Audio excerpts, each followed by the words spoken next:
Hey guys, I want to welcome you to the weekly Wednesday for the Financial Freedom newsletter, where every week, every Wednesday, we delve into something inspirational, motivational, something excerpt taken from the Financial Freedom weekly newsletter. Wherever you are, if you're listening on Spotify, on iTunes, Google, be sure to click the like, subscribe, share, comment. And without ado, let's get into the show. Hey guys, welcome to this week's podcast episode for the Financial Freedom Podcast. I'm your host, Dr. Christopher Liu.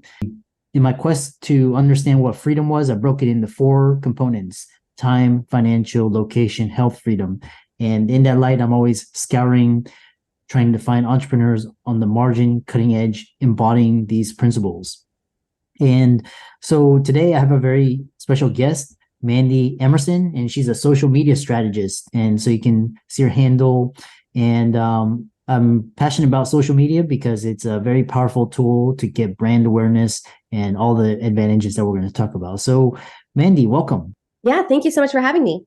We connected through Podmatch, and it's great to connect. And so tell people your origin story, how you got started, and we'll go from there. Yeah, sure. Absolutely. So first of all, obviously, Dr. Christopher, thank you so much for having me. I'm excited to talk about social media. I could talk about it all day. So this will be a good conversation.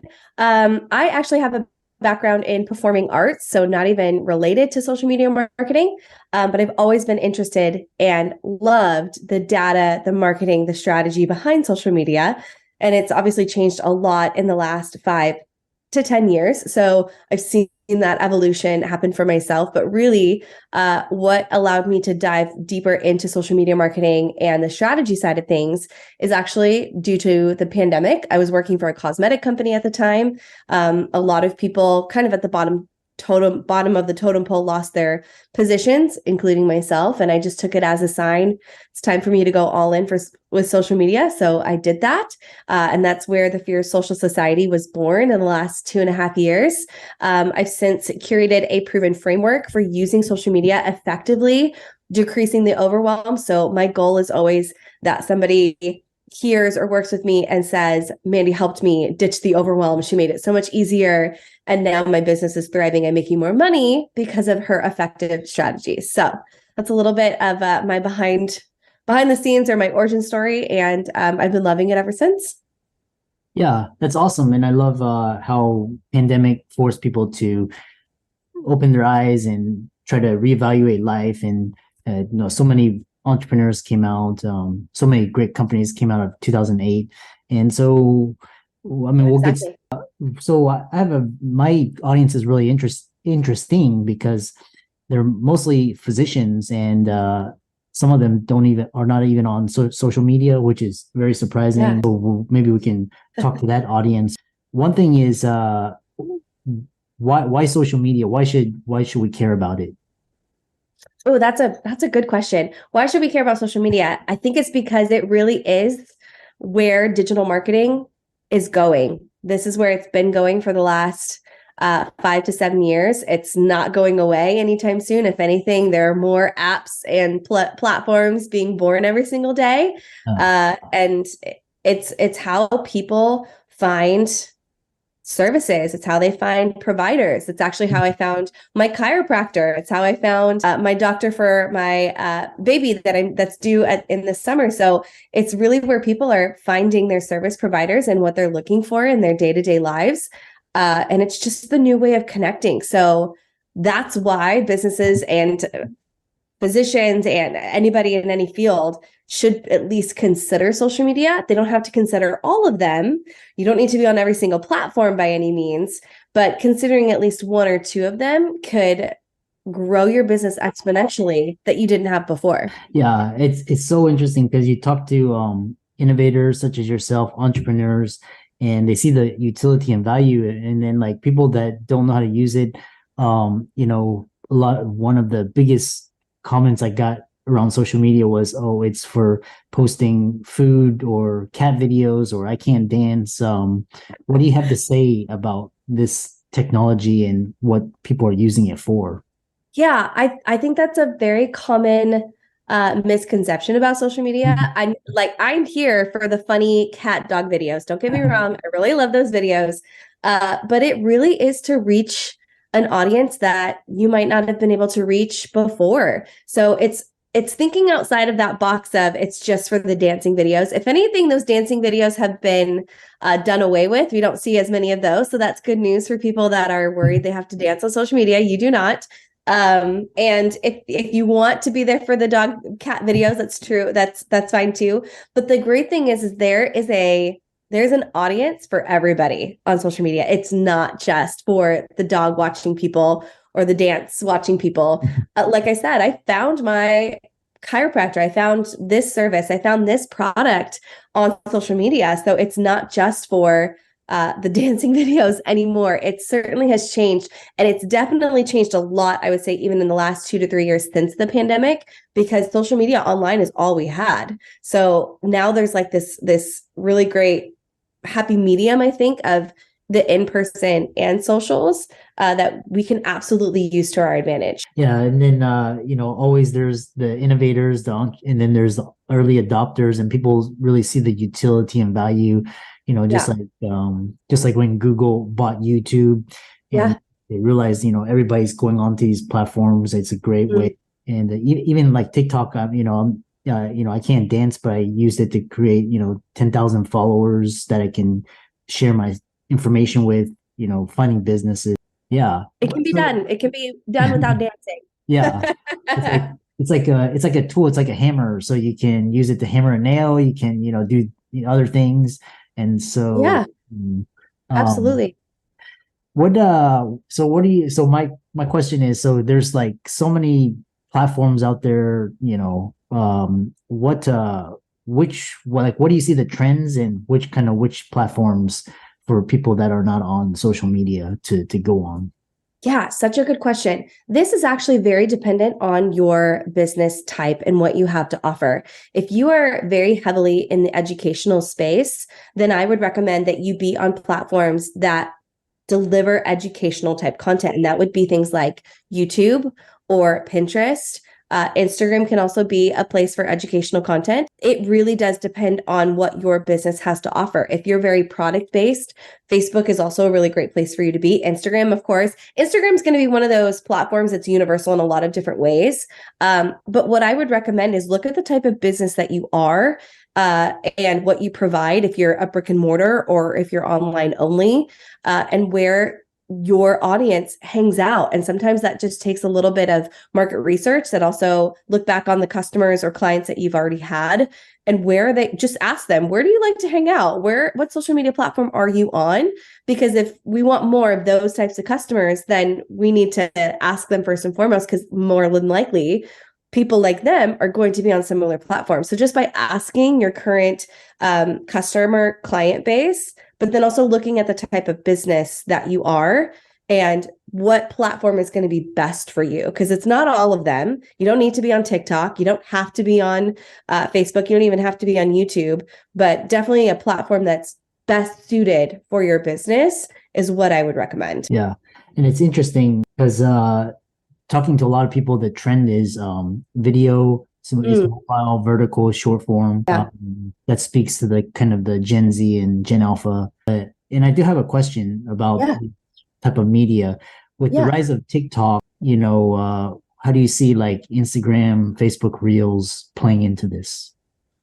It's so true that video is definitely the top contender for content that people like to consume. Instagram even came out that the head of Instagram said that there wasn't a strong difference between the engagement of video and static photos or graphics. The engagement was actually very similar. So how people like to consume is still very individualized, but I don't necessarily see Instagram or Facebook necessarily falling by the wayside. If anything, I just see them evolving and growing as best as they possibly can. But it's true that video is definitely the king as far as content, and then graphics and photos are very shortly behind it. But I don't necessarily see Instagram or Facebook just falling by the wayside or just dying all of a sudden. Instagram is one of those platforms that has been around since a previous recession that we had 2007, 2008. So it's so interesting when we do have a recession in the US, at least, that the most interesting companies and businesses and platforms come out of it, because we see that from 2020 and during this year of 2023 as well. But Instagram has been around for over a decade at this point. TikTok still is in its infancy. And I think a lot of people say like, oh, well, Instagram's dying. Instagram is far from dying. It's a much bigger beast than TikTok. So it's still a very viable platform. And so is Facebook. I mean, they're really the titans in social media. And as fast as TikTok has grown, I don't necessarily see anybody falling by the wayside. I just see them becoming even more competitive and trying to come out with the next best feature and serve their audience the best way they possibly can. So it just really goes back to not having all of your eggs in one basket, but don't feel like you have to be in all the baskets at once, if that makes sense. Yeah. And it's interesting to see how TikTok will play out, because it actually outcompeted the US based companies. It built a better product. It's easier and quite honest. And then now it's going to be interesting because the United States is trying to they try and ban it and kind of say, oh, data privacy, but right. Yeah, and it's the other thing is platform wise, it's all dependent on usage, consumption, what you resonate with. Once you decide your platform, what are your ways of creating content efficiently for your business? Yeah, great question. So I have a 4-part framework that I like to teach to my clients and the members that are in my program. And the first is obviously the core thing of your business and your overall content is going to be your niche and your messaging. If you don't know who you're talking to and you don't have a very clear message that really aligns with your ideal client or customer, it's going to fall flat no matter what. So if you don't have that down, the next 3 steps are not going to work for you, right? So being really, really clear on who they are, their age, and that also plays a factor into the platform that you're on. So if you're not trying to talk to Gen Z and younger, then maybe you don't need to be on TikTok.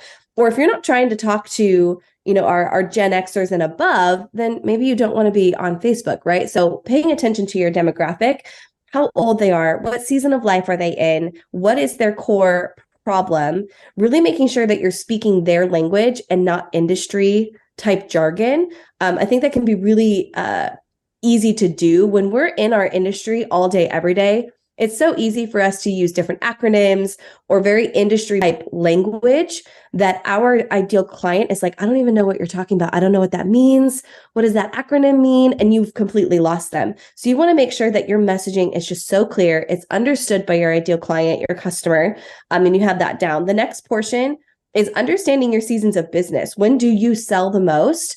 And what times are you in? There's 3 different seasons that I refer to. But there's growth, sales, and then there's a maintenance season.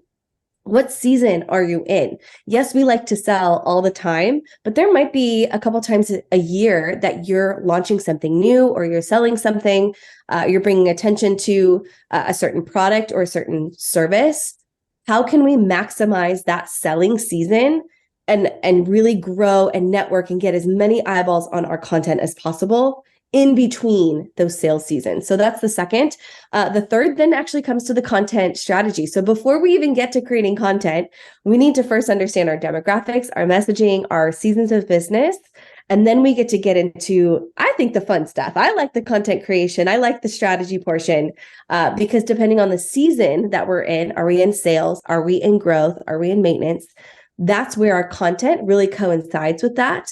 And we can talk about content mediums, all day, every day, but really video and content that serves our ideal audience member to make them go, they know what they're doing. They know what they're talking about. I totally want to work with them. And then after we have that content strategy and creation down for the first 3 steps, then it comes to community building and also maintenance. Maintenance is not necessarily the best word to use for this. But if we don't have a solid community that's in love with our product, in love with our services, in love with what we do, they're not going to tell other people about it. They're not going to want to shout it from the rooftops and say, have you ever worked with Dr. Christopher? He's amazing. And right, like if we don't have that strong community of loyal customers, clients, of followers, then we can only reach so far past it. So those are the 4 steps in my specific framework that I like to teach clients. So the content creation strategy side doesn't even come into play until the 3rd step. And then the community building is really what keeps the momentum going. Yeah. And, the thing about Web3 is going to be changing your audience from followers to community. Yeah. And how are you going to how do you create a loyal community on social media? Great question. It is asking their opinion. It's asking them to talk back to you. A lot of times we think that we're just supposed to be talking to them and at them, and then we never ask them to participate back with us. It's asking them, was this helpful? Or what are some tips that you've done and tried? Or tag somebody that would find this helpful. It's getting them to engage with very simple questions and giving their opinions. People love to give their opinions. Are you kidding? Anytime that you give them an opportunity to share their opinion, they're going to give them the opportunity as often as you can, and then respond back to them. Be like, wow, that's super interesting. Or there's something that I'll do that is, it works every time. But if I'm, this is going to be very simplistic, but if I'm picking out an outfit for an event that I'm going to, I will have like 2 to 3 outfits, and I will encourage my audience to vote. Which one do you like better for this event? Even though I probably have already chosen what it's going to be, I will encourage them just to participate in it. Maybe it's naming a new product, or maybe it's where you're hosting an event next. Getting your audience to give their opinion on just the very simple little things gives them that encouragement to talk back with you. And then when you respond to them, they now know, okay, Dr. Christopher's not just putting stuff out there to put out there. He actually cares about what I think. He cares about what I say, and he responds back. That is really how you start to cultivate the community, is making them feel heard and giving them a space to speak back. I like that. Yeah, I like that. Instead of just one way, it's bi-directional. It's two.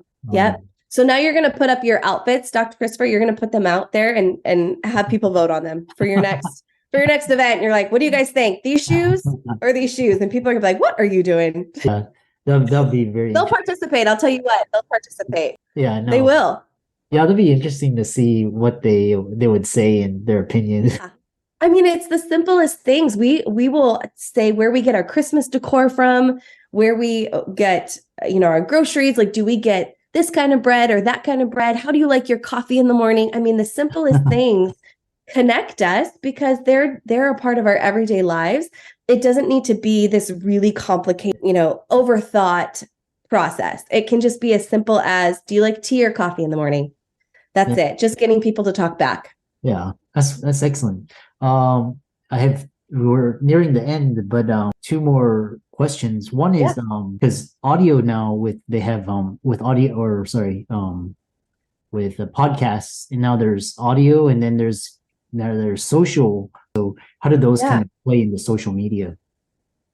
Oh, that's good. I would actually say how you can repurpose podcasts like this, how you can utilize that audio. There's a couple different ways. We can take the audio. Obviously, it goes up onto a podcast. You can stream this live into a Facebook group or onto YouTube. There's that capability for people to tune in live with you. But then you can also take the video portion of this and just take a 15 to 30 second clip of something that's just really juicy or it's really interesting that gets people to want to listen to the whole entire episode, to then repurpose onto places like Instagram and TikTok, YouTube Shorts, obviously where they have that video, but utilizing just this one piece of content like we're doing now. This is what I call an anchor piece. This is a really meaty piece of content. We've talked about a couple of things. We've answered a couple of questions. You can take each one of those questions and then repurpose it into multiple reels or TikToks. You can also take this and put it into the written word and put it on a blog post. You can also take little excerpts and use it for quotes. There's so many different ways that you can repurpose this onto social media. That's not necessarily just social. It can be on your website or in a quote graphic that you share on your socials or on your website or gosh, you could even print it out and put it up in your office somewhere. There's just so many different ways that you can repurpose this. Yeah. It's just working smarter, not harder when it comes to content creation. Yeah. And that's where the creativity comes in. Yeah, really great question. How do, let's say, they've built up a following, tremendous following, and Yeah. then let's say these platforms, their algorithms change, how do creators and influencers hedge against this type of, because they actually have no control. It's just like, it's at the whim of AI. So Yeah. Well, the good news is that the algorithm doesn't necessarily change tremendously, that it completely flips us on our head. There are different, I think about it in a way of a machine in a factory, that you don't necessarily shut down the entire machine to, fix a certain part, but maybe you take one part out or you enhance a certain part. And maybe the way that the workflow or the process of the factory, the factory line, I think of, maybe that changes a little bit, but the whole thing doesn't just like go in a completely different direction, right? But it's the mindset that you have with these algorithm changes, that you just have to be willing to adjust. I think the biggest downfall a lot of creators and a lot of business owners have is the algorithm hates me, or, I just give up. And okay, but that's not going to result in a growth in your business. And that's how you want to play it. That's on you. Or you can think, how can I use this for my business? How can I actually benefit from this change? Instead of being like, oh crap, they changed it again. How can you use it to your benefit? How can you be like, okay, let's get creative. I mean, we're entrepreneurs, we're business owners, we are creatives at the core of it. Yeah. Let's use that to our advantage and see how can we use this for our business and not against it. It's just going to take you so much further than just, throwing your hands up and giving up. I think the biggest stat that scared me going into entrepreneurship is 85% of businesses will fail because the business owner gives up, not because of actual like financial or social media or circumstantial surroundings. It's actually because of the business owner that gives up, within a year or two of working. And I refuse to be a part of that statistic. And I think a lot of other entrepreneurs would say the same thing. So use it for your advantage, not against it. It's amazing because with each algorithm change, you come up with new like creative strategy. And like you learn, like for example, you learn like LinkedIn is actually easier to grow, or TikTok, or Twitter as well. Twitter, right? It's one like you always have to be, the people in this space are very you have to be very on top of things. So that's why we're talking about right. Yeah. And how boring would it be for us to just stay stagnant? Like we got to have some like bumps in the road, right? That just make us better business owners. So just take it as that instead of, a dip. Take it as a hill to climb that just makes you better for things in the future. Yeah, I love that. How can people contact you, follow you, check out your business, your websites, etc.? Yeah, absolutely. Well, if you're listening to this on a podcast, you can come over to my podcast as well. It's the Fierce Social Podcast. I'm sure Dr. Christopher will have a link in the show notes below, but I do have a couple of freebies for your followers to take advantage of. It's the fiercesocialsociety.com/podcast.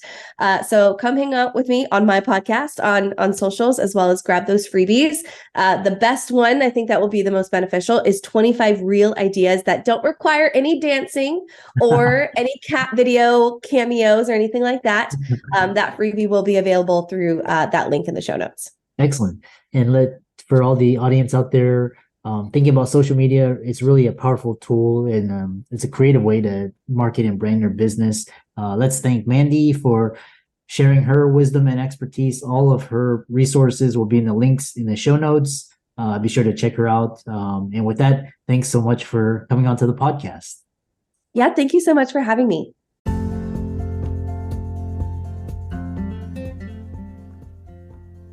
I hope you really enjoyed that wonderful, inspirational, motivational piece. Again, wherever you are listening, if you liked it, be sure to like, comment, share, subscribe. We're on everywhere: Spotify, iTunes, Google, Amazon, Audible. And without much ado, be sure to thank this show's sponsors, and we'll see you next week.